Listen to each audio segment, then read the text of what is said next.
let's give the Joneses what they're due here, because the number of times that Jerry and Steven were pushing back on this whole what's your malfunction with your all-inness, talking about the number of Pro Bowlers and All-Pros that they have on their roster. How good is the Cowboys roster going into this season? I think they're in pretty good shape. I think the defense is going to be really good. When you look at the pieces that they have in place, and with Micah Parsons kind of being that X factor as the true blue difference maker up front.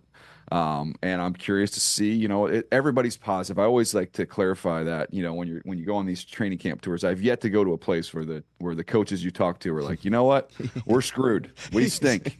But there is optimism there with Mike Zimmer, and everybody seems to be bought in, and they were very secretive. I tried to get Micah Parsons to give me some stuff off camera of how his role, how he would be used, and what that would look like. And he was a little bit guarded, but there seems to be a strong relationship there, and I think they're going to be really good on that side of the ball. And then, the fascinating thing for me is offensive line-wise, they have two really talented rookies that we talked about at the draft.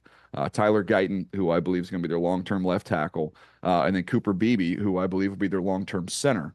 Now, I was there early in camp, and those guys were not running with the ones. They were running with the twos. Chuma Doga, who from the Jets days, was out there running at left tackle. But I think it's interesting. Those are the things I keep an eye on, when you're talking about training camp, is some of these position battles, and when do you put the rookies in there? In my opinion, I think it's time. Put those guys out there. They're your two most talented guys at those positions.